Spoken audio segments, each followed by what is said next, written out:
दोस्तों नमस्कार, मैं राधेश्याम यादव और आप देख रहे हैं मेरा विद्रोही चैनल। आप मेरे चैनल को सब्सक्राइब करें। मित्रों, श्रीमती सरोजिनी नायडू ने कहा था कि बचपन में माता पिता के अधीन रहना, युवावस्था में पति के अधीन रहना और वृद्धावस्था में बच्चों के अधीन रहना दरअसल नारी की अपमानजनक स्थिति को ही दर्शाती है। जरा सोचिए, लड़की जब तक अपने पिता के घर रहती है तब तक यह गाय मेरी है, यह बछिया मेरी है, यह नीम का पेड़ मेरा है, आम की डाली मेरी है, घर मेरा है, आंगन मेरा है। कभी पिता के लिए भोजन परोसेगी, कभी माँ के पैर दबाएगी, कभी भाई से झगड़ेगी तो कभी सहेलियों के साथ ठिठोलियाँ करेगी। कितनी खुश रहती है, किंतु एक ही दिन में उसका यह सब कुछ छूट जाता है। वर्षों से जुड़े हुए संबंध पल भर में टूट जाते हैं। वर्षों का प्रेम एक ही दिन में पराया हो जाता है। गाय, बछिया, नीम, आम का पेड़ सब कुछ छूट जाता है और वह बेटी एक हाथ की घूंघट लिए एक ऐसे लोगों के बीच भेज दी जाती है जिनके बारे में उसे कुछ भी पता नहीं होता। नए परिवार के नए लोग, जिनके व्यवहार, पसंद, चाल चलन कुछ भी उसे पता नहीं होता। नए परिवार, नए लोग, नया माहौल, नई पसंद, इन सब में सामंजस्य स्थापित करना उसके सामने एक चुनौती होती है जिसका सामना हर लड़की को करनी पड़ती है। पति अगर ठीक ठाक स्वभाव का मिल गया, सास ससुर अच्छे स्वभाव के मिल गए तो यात्रा थोड़ी आसान हो जाती है। और अगर पतिदेव शराबी, जुआरी निकल गया तो अंदाज़ा लगाया जा सकता है कि उस लड़की की स्थिति ससुराल में क्या होगी।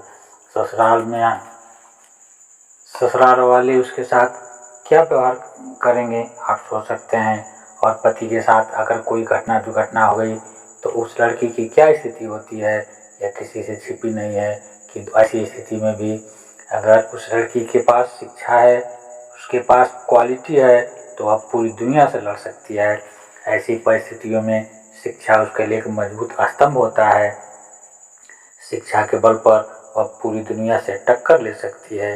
इसलिए मैं बताना चाहता हूँ उन बालिकाओं को जो अपने जीवन में सफलता की बुलंदियों तक पहुँचना चाहती हैं, जो आसमान से चांद और तारे तोड़ने की हिम्मत रखती हैं और जो अपने संभावना के शिखर तक पहुँचना चाहती हैं कि तुम अपने अंदर वो क्वालिटी पैदा करो कि दुनिया तुझे सलाम करे।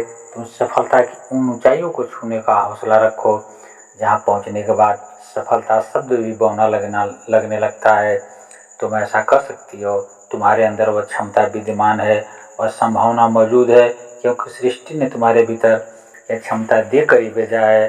तुम सृष्टि करता हो, तुम सृष्टि का सृजन करती हो। तुम्हारे भीतर बड़े से बड़े दुख को आंसुओं में डुबो कर विलीन करने की क्षमता है। इसलिए उठो, जागो और एक नया इतिहास बना डालो जो आने वाले इतिहास के पन्नों में सोने के अक्षरों में लिखे जाएंगे। आने वाली पीढ़ी युगों तक तुझे सलाम करेगी। यह समय पीछे छूट गया जब स्त्रियां चार दीवारी में कैद होकर रह गई थीं। उनकी संभावनाओं को सामाजिक बेड़ियां डाल दी गई थी। यह समय आ गया है जब कल्पना चावला जैसी महिलाएं चांद तक का सफर करने में कामयाब रहीं। उठो, जागो, अपनी क्षमता को पहचानो और सफलता की ऊंचाइयों को छुओ।